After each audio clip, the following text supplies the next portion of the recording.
এটা পরিষ্কার যে যেই নিপীড়ক সরকারকে আমরা এত কষ্ট করে হটিয়েছি, এই নিপীড়ক সরকার কিন্তু তার ব্যক্তি স্বার্থে, তার দলের স্বার্থে এই জিনিসটা ঘটিয়েছেন।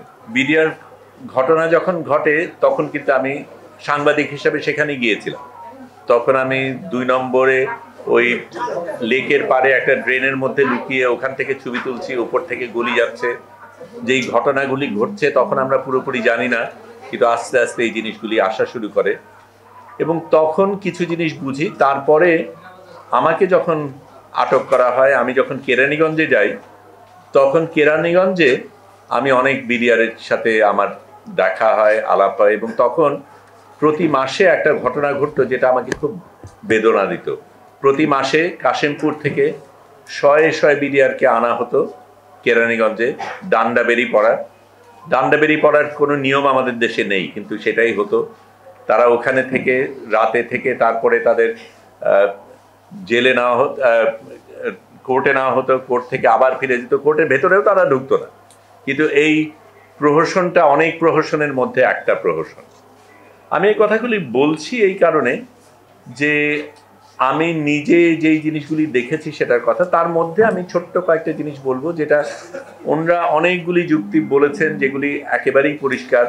কি হয়েছে, কেন হয়েছে, কারাই ষড়যন্ত্র করেছে, কাদের স্বার্থে এই জিনিসটা করা হয়েছে সেটা খুব পরিষ্কার, আমরা এখন জানি। আমি তখন জেলে থাকাকালীন নিয়মিত বিডিআরদের সাক্ষাৎকার নিতাম, কিন্তু একটা পর্যায়ে আমাকে আমার বন্ধু বান্ধব, আমার পরিবার এটা জানতে পেরে হুঁশিয়ার করে দিল। তারা বলল এটা নিয়ে কোনো কিছু বলা যাবে না, অত্যন্ত স্পর্শকাতর, এটার ব্যাপারে কোনো কিছু বললে কেলেঙ্কারি হয়ে যাবে। কিন্তু সেই নোটগুলি আমার এখনো আছে এবং যাদের সাক্ষাৎকার নিয়েছি সেটার ভিত্তিতেই আমি কথাগুলি বলছি। এটা পরিষ্কার যে যেই নিপীড়ক সরকারকে আমরা এত কষ্ট করে হটিয়েছি, এই নিপীড়ক সরকার কিন্তু তার ব্যক্তি স্বার্থে, তার দলের স্বার্থে এই জিনিসটা ঘটিয়েছেন এবং আমাদের দেশকে ক্ষতি করার উদ্দেশ্যে, পার্শ্ববর্তী দেশকে সুযোগ দেওয়ার কারণে, তার প্রতিদ্বন্দ্বীদের দুর্বল করার জন্য এবং আমাদের বলিষ্ঠ একটা আর্মি এবং বিডিআর রয়েছে তাদেরকে দুর্বল করার পেছনেই এই চিন্তাটা ছিল। এবং এটা পরিষ্কার কিভাবে কারা করেছে, তাপস করেছে, তখনকার হোম মিনিস্টার যারা ছিলেন তারা করেছেন এবং আমি তারপরে যারা তদন্ত করেছেন তাদেরও সাক্ষাৎকার নিয়েছি। এবং এটা ঠিক এখন আমি এই কথা বলতে পারছি, তখন বলতে পারতাম না। কিছুদিন আগে 5ই আগস্টের আগে সেই সুযোগ ছিল না, কিন্তু আমার কাছে এটা একেবারে পরিষ্কার। তার সাথে আমি ছোট্ট কয়েকটা জিনিস বলি আপনাদের বোঝানোর জন্য যে কি ধরনের মানুষগুলি এই কারাগারে ছিল। আমি প্রথমে সূর্যমুখীতে ছিলাম, তারপরে আমাকে ডিভিশন দেওয়া হয়। ডিভিশনে থাকলে একটা সুবিধা হয়, একটা বিছানা থাকে, একটা মশারি থাকে, মশারির জাল থাকে। আমার মশারির জালটায় অনেক ফুটা ছিল। সেখানে রিস্ক নিয়ে একজন, এবং আমি তার কথা বলতেই পারি, যে রিয়াদ হোসেন চৌধুরী বিডিআর, তার পিতা রশিদ চৌধুরী, থানা জেলা হবিগঞ্জ, 312 নম্বর আসামি। উনি লুকিয়ে নিজের রিস্ক নিয়ে আমার মশারিটা নিয়ে যান, মশারিটা মেরামত করেন, ওটা ধুয়ে আবার দিয়ে দেন আমি যাতে মশার কামড় না খাই। আমি দুধ খেতে পছন্দ করি বলে আমার জন্য দুধ নিয়ে আসেন। আমি এগুলি আমার জন্য করা হয়েছে বলে বলছি না, মানুষটা কিরকম ছিল সেটার কথা বলছি। আবার তার মাধ্যমে তিনি এখনো জেলে, এবং জেলে থাকার কারণে আপনাদের সামনে এই কথাগুলি বলতে পারছেন না। জেলে থাকার কারণে যার তিনি ব্যাটম্যান ছিলেন, মেজর শফিকুল ইসলাম, তার কথা বলতে পারছেন না যে সেই সময় শফিকুল ইসলামের স্ত্রীকে সে নিজে রিস্ক নিয়ে ওখান থেকে পালানোর ব্যবস্থা করে যাতে সে নিরাপদে বাইরে যেতে পারে। এটা একজন ব্যক্তি রিয়াদ, যাকে আমি চিনি, জানি, দেখেছি, কিন্তু অনেক ব্যক্তি এরকম ছিল বিডিআরের যারা একেবারেই নিরীহ ব্যক্তি, যারা এই একজন নিপীড়ক সরকারের মানে একেবারে নির্যাতন করে সারা দেশকে যে অত্যাচার করেছে তার স্বার্থে এতগুলি মানুষ রক্ত দিয়েছে। তারা সত্যিকার অর্থে কোরবানির খাসি, তাদের বলি দেওয়া হয়েছে এই সরকারের স্বার্থে। এবং এখন যেই জিনিসটা হচ্ছে সেটা যদি চলতে থাকে তাহলে এই কোরবানির খাসিদের আমরা রক্ষা করতে পারবো না। আমাদের দায়িত্ব রয়েছে আমাদের ভাই বোনদের প্রতি, যারা আমাদেরকে রক্ষা করেছে তাদের পাশে দাঁড়ানো। এবং সেইখানে আমি ছোট্ট কয়েকটা জিনিস এর সাথে যুক্ত করি, কারণ এটা তো পরিষ্কার যেই জিনিসগুলি হয়েছিল, যেই ষড়যন্ত্রগুলি হয়েছিল, কারা করেছিল, কারা এসেছিল, কাদের সাথে আলাপ হয়েছিল, প্রত্যেকটা জিনিস আমাদের জানা রয়েছে।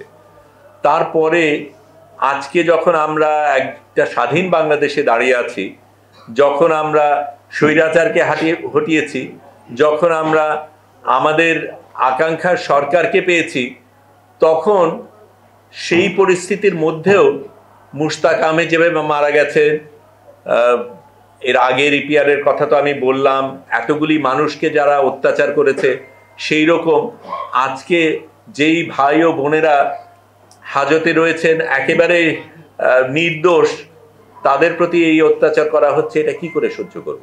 আমি জানি, কারণ আমি নিজে ভুক্তভোগী। আমি জানি আমার ক্ষেত্রে কি করা হয়েছিল, কিভাবে নিপীড়ন করা হয়েছিল, কিভাবে মিথ্যা কথা বলা হয়েছিল, কিভাবে আদালতে মিথ্যা কথা বলা হয়েছে। এমনকি স্বয়ং জজ নিজেই বলেছেন যে এফআইআর এ যেই জিনিসগুলি বলা হচ্ছে তার একটারও কোনো প্রমাণ নেই। বিডিআরদের ক্ষেত্রে যা যা বলা হচ্ছে তার কোনোটার একটাও প্রমাণ নেই, সাজানো, বানোয়াট। অথচ সেই ভয়টা ছিল, সেই কারণে লোকে কথা বলতে পারিনি।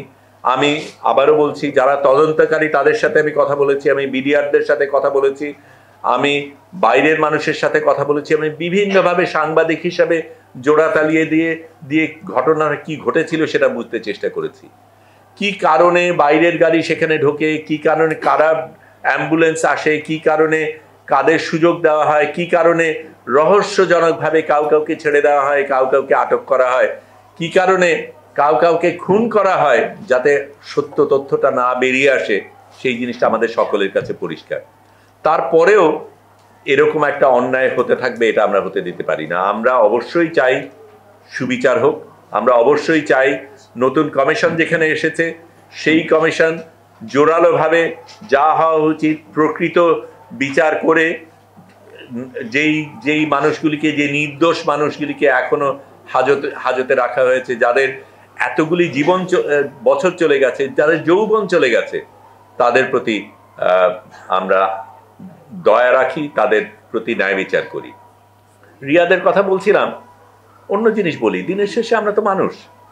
এবং আমার মনে আছে রিয়াদের সাথে তখন কথা হতো, সে তার প্রেমিকা তার জন্য বসেছিল, সে কবে বেরোবে, বেরোলে আবার তাদের মিলন হবে, তারা বিয়ে করবে।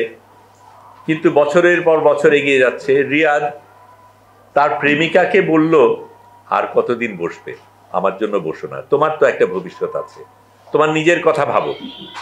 যেই মানুষ তার নিজের প্রেমিকাকে বলে আমাকে ছেড়ে চলে যাও, তোমার নিজের ভবিষ্যতের কথা ভালো, সেই মানুষের সাথে আমরা প্রত্যেকে কিন্তু কোনো না কোনোভাবে আমরা তো বুঝি প্রেম কি, হৃদ্যতা কি, ভালোবাসা কি। এরকম তো শুধু রিয়াদ না, কত মানুষ তাদের স্ত্রীরা তারা ছেড়ে চলে গেছে, কেউ মারা গেছে, বাবা মা মারা গেছে, কত রকমের বেদনা সাধারণ মানুষের এই জিনিসটা হয়েছে। এই অন্যায় চলছে, চলবে, এটা আমরা হতে দিতে পারি না।